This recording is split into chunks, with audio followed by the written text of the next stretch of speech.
Hello and welcome दोस्तों, कैसे हैं आप सभी। मेरा नाम गौरव है और आप देख रहे हैं मेरे यूट्यूब चैनल को, जिसमें मैं आपको ऑडियो बुक शेयर कर रहा हूं जिसका नाम है बनिए नेटवर्क मार्केटिंग के मिलियनेयर। तो इसके मैंने पार्ट 9 अपलोड कर दिए हैं, ये पार्ट 10 है। अगर आपने नहीं सुने तो जाके सुन सकते हैं। तो पार्ट 9 में मैंने अपनी लिस्ट में रोज नए लोगों को जोड़ने के लिए खुद को तैयार करें, तो इसका कुछ कुछ कवर किया था। तो और अब मैं इस वीडियो में कवर करता हूँ, इसके बाद आगे की बुक को शेयर करूंगा। तो स्टार्ट करते हैं। मैं दृढ़ता से आपको यह कहना चाहता हूं, जब आप लोगों से मिलने के लिए आगे बढ़े तो वास्तविकता में उन्हें समझाने के लिए, दोस्ती करने के लिए उन्हें मिले, उन्हें बिजनेस में जोड़ने के लक्ष्य से मत जाइए। इस बारे में परेशान मत होइए अगली मीटिंग में क्या होगा, हमारे संबंधों का क्या होगा। एजेंडा सिर्फ इतना सा है, यह जाने कि सामने वाला व्यक्ति कितना अच्छा है। इसका साधारण सा नियम है, नए दोस्त बनाएं, उनसे संपर्क में रहने के तरीके खोजें। अब सोशल मीडिया, लेटेस्ट टेक्नोलॉजी जो आपकी अंगुलियां में है, ने इससे और आसान बना दिया है। लोगों पर अचानक से टूट मत पड़िए। अपनी पहली ही मीटिंग में किसी से अपने बिजनेस प्लान को शेयर मत कीजिए। हम प्लान तब दिखाएंगे जब सही समय होगा। अगर प्लान दिखाने की जरूरत होगी, यह सुनिश्चित करें आप लिस्ट में हर दिन कम से कम एक नाम जरूर जोड़ें। ऐसे तो ज्यादा नाम भी जोड़ सकते हैं, पर अपने न्यूनतम मानक के अनुसार हर दिन एक नाम तो जरूर डालें। इस सूची में कब तक नाम जोड़ने होंगे? ईमानदारी से कहूं तो जब तक आप बढ़ना चाहते हैं। यह तब तक है जब तक कि आपकी टीम में 20 लोग ऐसे ना आ जाएं जो कम से कम आपकी आय का आधा ना कमा रहे हों, वो भी सही ढांचे में। नेटवर्क मार्केटिंग बिजनेस में अपनी लिस्ट बढ़ाना आपकी सर्व प्रमुख प्राथमिकता है। मैं अभी भी ऐसे नेटवर्क मार्केटिंग कंपनी देखना चाहता हूं जहां आपकी इनकम आपकी गहराई और फैलाव के साथ ना बढ़े। बढ़ती लिस्ट का अर्थ है आय है, इसलिए बाहर जाएं, लोगों को तक पहुंचने के रास्ते ढूंढें। Association, club, community service, social work संस्था आदि से जुड़ें। इनवाइट में स्वयं सेवक बने। यह प्राथमिकता तय कर लें। आप हर दिन एक नए व्यक्ति से मिलेंगे और नए संबंध बनाएंगे। अपनी जेब में एक छोटा सा नोट पैड रखने की आदत डालें। जब भी आपको कोई नाम सूझे तो उसे लिख लें। आजकल मैं यह काम अपने मोबाइल ऐप पर करता हूँ। यह याद रखें, नेटवर्क मार्केटिंग बिजनेस में वह व्यक्ति नहीं जीतता जिसके पास बहुत बढ़िया बेचने का कौशल हो, स्टेज परफॉर्मेंस का कौशल हो। यहाँ वह व्यक्ति सफल होता है जिसके पास एक बड़ी बहुत लिस्ट हो जो बिजनेस के लिए अधिकतम लोगों तक पहुंच सके। लिस्ट, दृढ़ विश्वास एवं उत्साह। मैंने 2 श्रेणी के लोगों को इस बिजनेस में बहुत उत्साहित एवं खुश देखा है। जो लोग बहुत पैसा कमा रहे हैं और जिन लोगों की लिस्ट बहुत बड़ी है। मैं अपनी टीम में 2 लोगों को जानता हूँ जिनकी लिस्ट हमेशा ही बढ़ती रहती है। वे हैं देवांशीष घुटिया और निशांत चौधरी। वह हमेशा ही मुस्कुराते रहते हैं। उन्हें मैं 2 सबसे सकारात्मक लोगों के रूप में जानता हूं। इसका कारण वही है, लिस्ट एवं बड़ी आय। देवासी ओडिशा में एक इंजीनियर था। निशांत ने जब हमारे साथ 3-4 साल पहले बिजनेस शुरू किया था, तब वह एक करनाल के एक टेलीकॉम स्टोर में 11,000 रुपए प्रतिमाह की आय कमाता था। अब वह एक प्रीमियम कार ड्राइव करता है। अपनी जॉब में 30 गुना ज्यादा आय कमाता है। तीसरा, संपर्क करना, अपॉइंटमेंट लेना। जब आपकी लिस्ट तैयार है और आपने चुनाव भी कर लिया है, तो आप अगला कदम है अपनी लिस्ट के लोगों से संपर्क करना। हम लोगों से 2 उद्देश्य के लिए संपर्क करते हैं: अपने बिजनेस प्लान को शेयर करने के लिए, अपॉइंटमेंट लेने, या भविष्य में उन्हें प्लान बताने या प्रोस्पेक्टिंग करने के लिए। यह बात याद रखें, लिस्ट बनाने का, लोगों को चुनने का कोई फायदा नहीं है अगर आप तुरंत उनसे संपर्क नहीं करते। मैंने जब यह बिजनेस 11 साल पहले शुरू किया था तो मुझे लोगों से संपर्क करने में बहुत दिक्कत होती थी। मैं सच में अपनी एक बड़ी बिजनेस टीम बनाना चाहता था, पर मैं कहीं रुक सा गया था, अपनी लिस्ट के साथ आगे नहीं बढ़ पा रहा था। मुझे सच में नहीं पता था क्या वह किसी अस्वीकृति का डर था या अपनी छवि या इज्जत खो देने का डर, खुद से अथवा बिजनेस में आत्मविश्वास की कमी थी, या हो सकता है यह मेरे घमंड, स्टेटस, शिक्षा के कारण था, क्योंकि मुझे बहुत अच्छा वेतन मिलता था। मैं सीनियर लेवल मैनेजर था जिसकी एक मल्टीनेशनल कंपनी में एक अच्छी साख थी, पर कारण कुछ भी हो, मेरे सपने में पूरे होने की राह में आड़े आ रहे थे। एक दिन एक ट्रेनिंग प्रोग्राम के दौरान एक घटना ने मुझे बहुत बुरी तरह आहत किया, जिससे मैं जिंदगी की बदल गई। अगर भगवान ने आपको एक बहुत अच्छे अफसर के साथ नवाजा है, तो आपको उस अफसर को सिर्फ अपने तक सीमित रखने का कोई हक नहीं है। उस लीडर ने आगे इस बात पर जोर देकर बताया, अगर मैं इस सुअवसर को अन्य लोगों के साथ नहीं बताऊंगा तो मैं स्वार्थी कहलाऊंगा। धीरे धीरे मुझे इस बात का आभास होने लगा। यह मेरे भीतर ऐसे समाहित हो गई कि अगली बार जब मैं यह अवसर दूसरों से के साथ बांटता तो मुझे ऐसा लगता है मैं भगवान का कोई काम कर रहा हूँ। हर प्लान प्रेजेंटेशन के दौरान मुझे ऐसा लगता है अपने अवसरों को दूसरे के साथ बांटकर सामाजिक कल्याण का कोई काम कर रहा हूँ। जब आप अपनी लिस्ट के लोगों में संपर्क करने लगते हैं तो मेरी यह गाइडलाइन अवश्य ध्यान में रखें। मेरी टीम के हजारों पार्टनर मेरे विभिन्न प्रकार के लोगों के साथ अलग अलग प्रकार की युक्तियां अपनाने की कोशिश की। हर बार मैंने यह पाया कि सबसे पहले डॉट कैटेगरी के लोगों से मिलना चाहिए, फिर वार्म और कोल्ड के लोगों को पहले वार्म श्रेणी में लाइए, फिर उनके साथ अपने अवसरों को शेयर कीजिए। अपनी लिस्ट के को अप्रोच करने का सर्वोत्तम दिशा निर्देश है कैटेगरी कार्यवाही। हॉट, इस पार्ट में दिए गए 6 प्रकार के संपर्क के तरीकों में से किसी एक का प्रयोग करें। लोगों को तुरंत कॉल करें या उनसे अपॉइंटमेंट लें। वार्म, उनके साथ तुरंत मीटिंग या फोन कॉल करके पहले उनके साथ अपने संबंधों को बेहतर करें। इस मीटिंग कॉल के दौरान बिजनेस की कोई बात न करें। जब ऊपर लिखी बात हो जाए तो उन्हें कॉल करें और 6 प्रकार के संपर्क के तरीकों में या उपयोग में अपॉइंटमेंट लें। कोल्ड, उनके साथ बातचीत शुरू कीजिए, अपने संबंध सुधारिए। जब लोगों से संबंध आगे बढ़ने लगे, वह वार्म कैटेगरी में चले जाएं, तो फिर ऊपर सुझाई गई 6 अप्रोच का उपयोग कर अपने प्लान को शेयर करने के लिए अपॉइंटमेंट लें। उन लोगों के साथ जहां रिश्ते आगे बढ़ने की कोई गुंजाइश नहीं दिखती, उन्हें अपनी लिस्ट में अगले साल के लिए डाल दीजिए। जिन लोगों को आपने अपने उत्पाद शेयर करने के लिए चुना है, उन्हें हॉट, बॉम्ब या कोल्ड की श्रेणी में डाल दीजिए। हॉट या बॉम्ब कैटेगरी के लोगों के साथ अपने उत्पादों को तुरंत शेयर करना शुरू कर दीजिए। आप हॉट एवं बॉम्ब कैटेगरी के किसी भी सुझाई गई अप्रोच का इस्तेमाल कर उनसे अपॉइंटमेंट ले सकते हैं। अगर आपके अपलाइन किसी और अप्रोच को सुझाते हैं तो आप उसे भी इस्तेमाल कर सकते हैं। अनुभव सबसे बड़ा टीचर है। हर अप्रोच के साथ प्रयोग करके देखें कि आपके लिए क्या सबसे सही है। आपका मुख्य उद्देश्य होना चाहिए अपॉइंटमेंट मिले, वह भी इस तरह कि हमारे प्रोस्पेक्ट के हमारे पार्टनर बनने के मौके बढ़ जाएं। अपॉइंटमेंट लेने के लिए सुझाव एवं गए तरीके।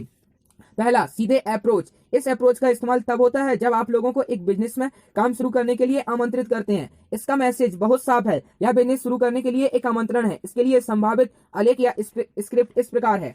आपके मौजूदा जॉब प्रोफेशन को बिना अस्त व्यस्त किए क्या आप किसी अतिरिक्त पैसा कमाने वाले बिजनेस को प्रस्ताव को देखना चाहेंगे? मुझे लगता है कि मैंने अपनी वित्तीय चुनौतियों को सुलझाने के लिए एक रास्ता तलाश कर लिया है। क्या आप वह देखना चाहेंगे जिससे आप भी अपनी चुनौतियों को सुलझा सकें?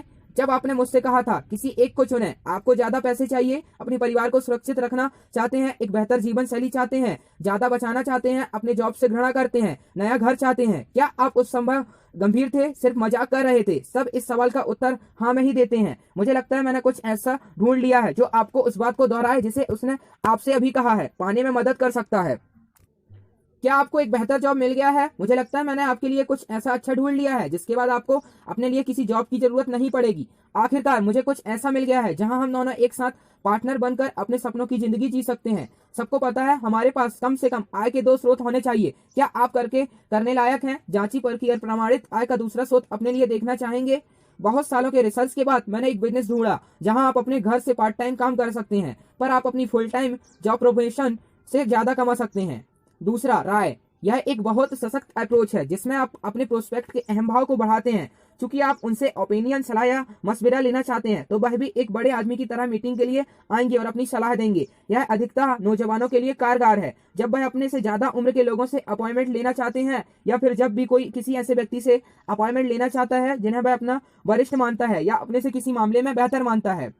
मैंने एक ऐसे प्रोजेक्ट में काम करना शुरू किया जिससे मेरी सभी वित्तीय चिंताएं दूर होने वाली हैं। मुझे इसमें आपकी सलाह चाहिए है। क्या आप यहां आकर मुझे इस बारे में अपनी सलाह देंगे? मुझे एक ऐसा तरीका पता चल गया है जहां से मैं अपने सपनों को जल्दी पूरा कर सकता हूं, पर उसमें पूरी तरह से डूब जाने से पहले मैं चाहता हूं आप उसे एक बार देख लें, अपनी एक्सपर्ट सलाह दें। मेरे पिताजी हमेशा कहा करते थे, कोई भी बिजनेस शुरू करने से पहले आप उन व्यक्तियों से सलाह लें जिनकी आप इज्जत करते हैं, पसंद करते हैं। अगर मैं आपको अपने नए बिजनेस के बारे में बताऊं तो क्या आप मेरे नए बिजनेस के लिए मुझे अपनी कीमती सलाह देना चाहेंगे?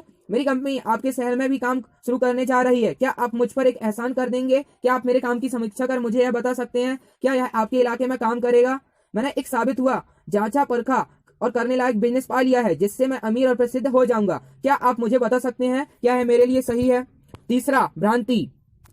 भ्रांति, जैसा कि नाम से समझ आ रहा है, इस अप्रोच में हम अपने प्रोस्पेक्ट को एक मीटिंग के लिए आमंत्रित करते हैं जिसमें हम उन्हें नहीं बताते कि असली में क्या करते हैं। हम उन्हें अपने बिजनेस का नाम नहीं बताएंगे, पर हमें उन्हें बिजनेस की सारी विशेषताएं एवं लाभ बताएंगे, जैसे असली में अधिकांश पारंपरिक विज्ञापनों में विश्व पर्यत हो रहा है। याद रखें, जो कुछ भी हो जाए आप किसी से झूठ नहीं बोलेंगे, किसी तरह से कोई झूठे दावे पेश नहीं करेंगे, लोगों को सिर्फ पार्टी के नाम पर या दोस्तों की पार्टी के नाम पर आमंत्रित नहीं करेंगे। यह अप्रोच उन लोगों के साथ अच्छी बैठेगी जो लोग आपके हम उम्र हों या आपको कम उम्र के हों, या आपके सहकर्मी हों या आपके जूनियर। मेरे एक मित्र ने मेरे लिए एक फाइनेंशियल प्लान बनाया है जिससे मैं अगले 5 सालों में एक बड़ी मासिक आय के साथ रिटायर हो सकता हूं। अगर आप भी इसे देखना चाहते हैं तो मैं आपसे यह शेयर कर सकता हूं। मैंने हमेशा यह सोचा है, बिजनेस करना जोखिम भरा काम है, इसके लिए बहुत पैसों की जरूरत होती है, पर मैं गलत था। मैंने इस आश्चर्यजनक कम निवेश, जीरो रिस्क वाला एक बिजनेस देखा है जिसमें अविश्वसनीय रिटर्न मिल सकता है। मैं इस बारे में बहुत उत्साहित हूँ। चलो मिलते हैं और मैं आपको यह दिखाता हूँ। क्या आपने आपका कैरियर ऑप्शन खुला रखा है? उत्तर की प्रतीक्षा करें। सभी का जवाब हाँ होगा। जैसे ही वह हाँ कहें, मेरे एक बहुत अच्छे मित्र ने एक बहुत अच्छे कैरियर अवसर के बारे में मुझे बताया है, वो भी एक तेजी से बढ़ती हुई इंडस्ट्री। आप इसे एक बार क्यों नहीं देखते? शायद कोई बात बन जाए। आप जो भी अभी कर रहे हैं, क्या जिंदगी भर आप वही करना चाहेंगे? इस अर्थ को व्यवस्था में हर कोई अच्छे अवसर एवं काम के आगे के अवसर तलाशता है। एक तेजी से बढ़ती हुई इंडस्ट्री के बारे में मेरा एक दोस्त एक बेहतरीन अवसर की बात कर रहा था। हम तो अगले सप्ताह मिल रहे हैं। मैं उससे पूछ सकता हूँ, क्या आप भी मीटिंग में शामिल हो सकते हैं? मौजूदा अर्थव्यवस्था में सिर्फ एक आय के स्रोत पर रहना क्या सुरक्षित है? आपने अपनी आय के स्रोत को बढ़ाने की कभी नहीं सोची? साधारणतः उत्तर होता है, हाँ मैं सोच रहा हूँ आदि। मेरे एक बहुत अच्छे दोस्त जो आपकी तरह ही जॉब करते हैं, मैंने हर करने लायक जांचा परखा पहले से साबित हुए बिजनेस को आय का दूसरा स्रोत बनाने की बात की। मैं अगले सप्ताह उससे मिल रहा हूँ। क्या आप उसे मेरे साथ देखने चाहेंगे और चलेंगे? आप संगठित retailing, private franchising, retailing, e commerce, health care या जिस इंडस्ट्री का वह उत्पाद या सेवाएं हैं उन शब्दों का इस्तेमाल कर सकते हैं। मैंने अपने दोस्त के साथ एक ई कॉमर्स बिजनेस शुरू किया है। यहाँ आगे बढ़ने के लिए बहुत ज्यादा अवसर हैं। हम मिलकर काम कर रहे हैं। हमें एक पार्टनर की जरूरत है। क्या आप एक बार देखेंगे कि आपको यह कैसा लगा? क्या यह आपको सूट करता है? इस अप्रोच में हम डिस्ट्रीब्यूटर मॉडल नहीं ले रहे हैं, पर जिस इंडस्ट्री में हमारे उत्पाद या सेवाओं का इस्तेमाल हो रहा है उसका नाम ले लेते हैं। जब तक आप झूठ नहीं बोलते तब तक एकदम सही अप्रोच है। मूलतः नेटवर्क मार्केटिंग क्या है? यह वितरण एक साधन है। नेटवर्क मार्केटिंग एवं अन्य चैनलों में अंतर सिर्फ उत्पादों के वितरण के कारण आता है। एक साधारण से उत्पाद जैसे टूथपेस्ट को लेते हैं। अगर वह आपके घर के पास किसी छोटे से स्टोर में बेचा जा रहा है तो वह किराना रिटेल स्टोर सेल्स है। अगर बड़े रिटेल स्टोर जैसे बिग बाजार में बेचा जाए तो इसे ऑर्गेनाइज रिटेलिंग कहते हैं। अगर यह बड़े डिस्ट्रीब्यूटर के जरिए बेचा जाए तो इसे होलसेलिंग कहते हैं। अगर इसे अमेजोन या फ्लिपकार्ट के जरिए बेचा जाए तो इसे ई कॉमर्स कहते हैं। अगर इसे हमारा द्वारा बेचा जाए तो इसे डायरेक्ट सेलिंग कहते हैं। एक रिटेल दुकान वाला जो एक टूथपेस्ट और पर्सनल केयर की चीजें बेचता है वह अपने बिजनेस को इन तरीकों से बेच सकता है। मैं एक रिटेल स्टोर ऑनर हूँ, मैं अपने पर्सनल केयर बिजनेस में हूँ, मैं एक डिस्ट्रीब्यूशन बिजनेस में हूँ। ये सभी बातें सही हैं। फैलाव, चौथा फैलाव है। यह अप्रोच बहुत आसान है। जिस कंपनी में मैं काम कर रहा हूं वह आपके इलाके में अपना बिजनेस शुरू करने वाली है। हम कुछ ऐसे लोगों के सहयोग को खोज में हैं जो महत्वाकांक्षी हों, बड़े सपने देखते हों। अगर आप महत्वाकांक्षी हैं, नए अवसर तलाशने के लिए तैयार हों तो मैं उनके साथ आपकी मीटिंग करा सकता हूं। देखते हैं शायद कोई बात बन जाए। जैसा कि आप जानते हैं मैं सफलतापूर्वक एक अच्छा बिजनेस चला रहा हूं। मेरे पास इस साल के लिए कुछ बड़े प्लान हैं। मैं चाहता हूं कि मैं किसी अच्छे आदमी को इस काम में पार्टनर बनाऊं। अगर आप बड़े सपने देखते हैं, कुछ बड़ा करना चाहते हैं तो हम एक मीटिंग रख सकते हैं। चलिए एक साथ मिलकर कुछ संभावनाएं तलाशते हैं। पांचवा, अभ्यास। यह तरीका करीबी दोस्तों एवं रिश्तेदारों के साथ ही काम करता है। मैंने अभी तक एक नया बिजनेस शुरू किया है। मैं थोड़ा नर्वस हूँ। किसी और से बात करने से पहले मैं अपने किसी करीबी दोस्त के साथ इसका अभ्यास करना चाहता हूँ। आपको बुरा तो नहीं लगेगा अगर मैं आपके साथ इसकी प्रैक्टिस करूँ? छठवां, संदर्भ एवं सिफारिश। यह अप्रोच कमाल की है और अधिकांश लोगों के लिए काम करती है। यह बहुत प्रभावशाली भी है क्योंकि यह बहुत सारे मनोवैज्ञानिक लेवल पर काम करती है। इस अप्रोच में आप अपने प्रोस्पेक्ट को ये बातें बताते हैं कि वो प्रोस्पेक्ट है ही नहीं और आप कुछ ऐसे लोगों की तलाश में हैं जिन्हें वो जानते हो। वह इस बिजनेस को करने के लिए सही व्यक्ति हो सकते हैं। जो बिजनेस में मैं अभी कर रहा हूँ हो सकता है वह आपके लिए ना हो। मैं कुछ ऐसे लोगों की तलाश में हूँ जो महत्वाकांक्षी हों, ऊंचे ख्वाब देखने वाले हों और कुछ ज्यादा पैसा कमाना चाहते हैं। पर इससे पहले कि आप उसे मुझे रेफर करें आपका पता होना चाहिए मैं क्या कर रहा हूँ, मैं जो करता हूँ क्या मैं उसे आपके साथ शेयर कर सकता हूँ जिससे आप मुझे एक सही व्यक्ति रेफर कर पाए। आपको अभी मेरे बिजनेस की जरूरत नहीं होगी, पर जैसा इंडस्ट्री का आकलन है मेरा बिजनेस देश के सबसे तेजी से बढ़ने वाले बिजनेस में है। मुझे पता है मैं आपके पास इसी तरह के बिजनेस प्लान के प्रस्ताव के साथ कोई और व्यक्ति भविष्य में जरूर आएगा। आप उसे शुरू करने में रुचि दिखाएंगे। अभी मैं आपको सिर्फ अपने बिजनेस मॉडल के बारे में बताऊंगा ताकि आप चाहें इसका विश्लेषण करें, सही से तुलना कर लें, उस समय सही निर्णय ले लें। आप ऐसे किसी को जानते हैं जो अपने जॉब से नाखुश है, जॉब बदलना चाहता है? आप किसी एक ऐसे व्यक्ति को जानते हैं जो किसी बिजनेस मौके की तलाश में है जिसमें कम से कम रिस्क हो, कम निवेश हो, वह अपने जॉब या प्रोफेशन में रहते हुए भी काम कर सकता हो? आप क्या कुछ ऐसे लोगों को जानते हैं जो अपने मौजूदा बिजनेस में परेशान है, अपनी आय के अन्य स्रोत की तलाश में है? वे कौन लोग हैं जो अपने मौजूदा प्रोफेशन के साथ आय का दूसरा स्रोत बनाना चाहते हैं? मैं एक ऐसी कंपनी के साथ काम कर रहा हूं जो आपके इलाके में आना चाहती है और मैं कुछ ऐसे लोगों की तलाश में हूं जो ऊंचे सपने देखते हों, काम की ओर उन्मुख हों और अपनी आय में कुछ बढ़ोतरी चाहते हों, इस जगह का फर्स्ट मूवर्स बनना चाहता है। क्या आप किसी ऐसे व्यक्ति को जानते हैं जो इस व्याख्या में सही बैठता हो और इस जगह का फर्स्ट मूवर बनना चाहता है? ऊपर दिए गए 5 सवालों में बिना किसी जवाब की अपेक्षा किए बिना आप कहें किसी और से मिलने से पहले या उनका नाम जानने से पहले मैं अच्छे से आपको अपना बिजनेस मॉडल बता देना चाहता हूँ। क्या हम शनिवार की शाम करीब 6 बजे मिल सकते हैं? कोई ऐसा दिन या समय सुझाएं जो सामान्यतः उनके लिए फ्री हो या वो तरीके जिन्हें मैं अधिकांश लोगों के साथ काम करते देखा हूँ। आप किसी दूसरी अप्रोच का भी इस्तेमाल कर सकते हैं अगर वह आपके काम आए। अगर आप झूठ नहीं बोलेंगे और अपने अपलाइन की सलाह से काम करेंगे तो मैं किसी भी रचनात्मक अप्रोच को सही मानता हूँ। यह याद रखें, आप ऊपर लिखें, किसी भी तरीके से उन्हें बुलाएं। अगर वे आपके पास आ गए और आपकी मीटिंग शुरू हो गई तो यह भूल जाएंगे कि आपने उन्हें क्या कहकर बुलाया था। वह एक बाकी मीटिंग जैसी सामान्य मीटिंग होगी। हालांकि कुछ लोग आपसे मुलाकात करेंगे, कुछ आपसे जानकारी मांगेंगे। अगर आप फोन या ईमेल या व्हाट्सएप पर उन्हें सारी सूचनाएं दे दें तो मीटिंग में आने का कोई मतलब ही नहीं रहेगा। अपने व्यक्तिगत रूप से मिलने का कोई भी अर्थ नहीं रहेगा। हमारा उद्देश्य है हम मीटिंग के लिए अपॉइंटमेंट लें, इसलिए हम सिर्फ वही सूचनाएं देंगे जिससे और जानने की इच्छा पैदा हो। आपको अपॉइंटमेंट जल्द लेने में मदद मिलेगी। अपने निमंत्रण इतने आत्मविश्वास से भरे एवं प्रेरक हों कि आपका प्रोस्पेक्ट मीटिंग के लिए जरूर आए। अगर कोई आदमी मीटिंग में आने से पहले आपसे कोई और सूचना मांगता है तो अपने अपलाइन से कोई वीडियो लिंक मांगिए या कोई ऐसा टूल जो आप अपने प्रोस्पेक्ट को इस स्टेज पर भेज सकते हैं। अपॉइंटमेंट लेने की सही प्रक्रिया। मैंने अपॉइंटमेंट लेने के कई संभव अप्रोच बताए दिए हैं। अब आप अलग परिप्रेक्ष्य हालात के अनुसार सबसे उपयुक्त तरीकों का इस्तेमाल सर्वोत्तम रिजल्ट ले सकते हैं। अब आप कॉल करने के लिए तैयार हो जाइए, पर अपॉइंटमेंट मिल जाए इसके लिए सुनिश्चित करें आप इसके लिए सही तरीके का इस्तेमाल कर रहे हैं। नीचे दी गई प्रक्रिया से आप अच्छा निमंत्रण दे पाएंगे, जिससे आपके अपॉइंटमेंट मिलने की उम्मीदें कई गुना बढ़ जाएंगी। यह भी सुनिश्चित हो जाएगा कि आपका प्रोस्पेक्ट अपने सही सोच के साथ आएगा। क्वालिटी अपॉइंटमेंट लेने के 9 साधारण कदम। पहला, एक सकारात्मक एवं आनंदमय मनोदशा में आए। दूसरा, उसी मनोदशा को बनाए रखते हुए मुस्कुराते हुए कॉल करें। तीसरा, अभिवादन एवं हालचाल। चौथा, सराहना करना। पांचवा, निमंत्रण देना। छठवां, प्रोस्पेक्ट से पुष्टि, प्रतिबद्धता। मुस्कुराते हुए कॉल का समाप्त करें। अगर कोई जानकारी भेजना है तो भेजें। पहला, एक सकारात्मक एवं आनंदमय मनोदशा में आए। मेरे अंतर्राष्ट्रीय मास्टर NLG सर्टिफिकेशन के दौरान मैंने सीखा कि आपकी मनोदशा आपकी जानकारी से ज्यादा महत्वपूर्ण है, इसलिए हर कॉल या मीटिंग से पहले यह सुनिश्चित करें आप सही मनोदशा में हैं। मैं जब यह कहता हूं तो इससे मेरा तात्पर्य उस मौके पर मेरी मानसिक स्थिति है। आपकी मानसिक स्थिति आपके विचारों, स्वयं से बातचीत और उस खास समय पर आपकी उन भावनाओं से है जिनसे होकर आप उस समय गुजर रहे हैं। पहले हमेशा मनोदशा होती है, फिर जानकारी होती है। किसी भी प्रकार की नेगेटिव भावना जैसे आत्मविश्वास का अभाव, शक, परेशानी, चिंता आदि को छोड़ दें। यह कोई जीने मरने का सवाल नहीं है। यह पार्टनरशिप के लिए एक निमंत्रण है जिससे उस व्यक्ति की जिंदगी हमेशा के लिए बदल सकती है। यह कॉल कुछ देने के लिए है, कुछ लेने के लिए नहीं है। अपने शरीर को हिलाए डुलाए, कुछ अच्छा संगीत सुने, उत्थान वाली कुछ वीडियो देखें। स्वयं के भीतर सकारात्मक आशावादी विचारों के साथ अपना दिमाग सर्वोत्तम स्थिति में रखें। हो सकता है आप पहली बार किसी से ऐसी बातें सुन रहे होंगे। ये सालों की ट्रेनिंग है, कई सालों से लोगों के बीच काम करते करते आई है। आप भी इनका इस्तेमाल कीजिए, आपको पहले कॉल से ही सुधार दिखने लगेगा। दूसरा, उसी मनोदशा को बनाए रखते हुए मुस्कुराकर कॉल करें। अब आप अपना फोन उठाएं, कॉल लगाएं। जितना ज्यादा मुस्कुरा सकते हैं मुस्कुराइए, उतना मुस्कुराइए और उसी मनोदशा में बने रहिए। विश्वास मानिए, आपकी मुस्कुराहट फोन की दूसरी ओर देखी जा सकती है। तीसरा, अभिवादन एवं हालचाल। अपना फोन सामान्य अभिवादन के साथ शुरू कीजिए और पूछिए उनकी तरफ क्या सब ठीक चल रहा है।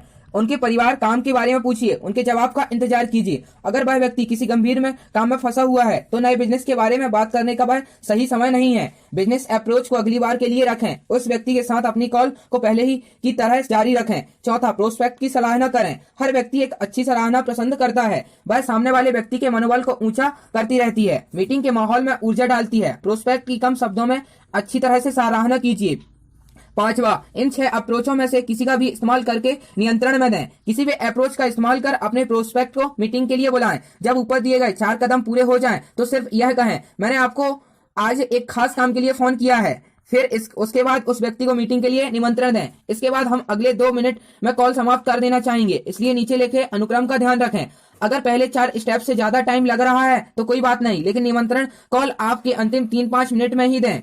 उसी आनंदमय मनोदशा में रहें जैसे शुरुआती में थे। एक सही भाव के साथ निमंत्रण दें। यह निमंत्रण आमने सामने की मीटिंग के लिए हो सकता है या ग्रुप मीटिंग के लिए या हॉल मीटिंग के लिए भी हो सकता है। यह देखना होगा कि कौन सी मीटिंग उपलब्ध है और सामने वाला व्यक्ति के लिए क्या सही है। इस स्थिति में प्रोस्पेक्ट कुछ और सूचनाएं के बारे में पूछ सकते हैं। आप नियंत्रण रखें, फोन पर ज्यादा सूचनाएं नहीं दें। बातचीत को वापस व्यक्ति के मीटिंग के लिए मोड़िए। अगर आपको कुछ सूचना देनी भी हो तो वह सूचना दीजिए। आपका एक या 2 उद्देश्य पूरे हो जाएं, इससे आपकी जल्दी अपॉइंटमेंट मिलने में मदद मिलेगी। मीटिंग में आने से पहले यह प्रोस्पेक्ट के दिमाग में सही सोच बनाएगी। प्रोस्पेक्ट से पुष्टि। अब समय है उस व्यक्ति से समय की पुष्टि कर लेने का, चाहे वह ग्रुप मीटिंग हो, हॉल मीटिंग हो। आपको समय देना होगा, उनसे उसकी पुष्टि भी करनी होगी। अगर यह आमने सामने की मीटिंग भी है तो मैं चाहूंगा आप अपना एक दिन समय उन्हें दें। बस थोड़े लचीले बने, कुछ विकल्प दें, पर इन्हें सबसे पुष्टि सबसे महत्वपूर्ण है। प्रतिबद्धता अपने अपॉइंटमेंट की व्याख्या को संक्षेप में व्यक्त करने, उसे अपने प्रोस्पेक्ट के दिमाग में सही से डालने के अलावा कुछ नहीं है। इसके लिए यह कह सकते हैं, तब तो सही है, हम लोग शनिवार की शाम 7 बजे हमारे घर पर मिल रहे हैं, या कोई अन्य जगह जो आपने निर्धारित की है। अगर संभव हो तो 10 से 15 मिनट पहले पहुंचना होगा। यह सुनिश्चित करना है कि अगले 1 घंटे के लिए आपकी कोई व्यवस्थाएं नहीं हो। 8वां, मुस्कुराते हुए कॉल समाप्त करें। अब समय आ गया है फोन फटाफट काटने का। बहुत उत्साह के साथ अलविदा कहें। 9वां, अगर कोई जानकारी भेजनी है तो भेजें। अगर आपने अपने कॉल के दौरान कोई सूचना देने का वादा किया है तो वह सूचना फोन कट करने के तुरंत बाद या कुछ घंटों के भीतर दे दीजिए। अपने अपलाइन के साथ बात कर लीजिए कि अपने प्रोस्पेक्ट को इस स्टेज में क्या क्या भेज सकते हैं। कभी भी किसी को पूरा बिजनेस प्रेजेंटेशन मेल नहीं करें। तो इस तरीके से अब आने वाला किसी से अपॉइंटमेंट लेने से पहले निम्नलिखित दिशा निर्देश को फॉलो अप करें। तो ये मैं अगले पार्ट 11 में बताऊंगा। तो पार्ट 10 को यहीं पे एंड करते हैं। एपिसोड कैसा लगा कमेंट बताइएगा, और जिनको आपको लगता है कि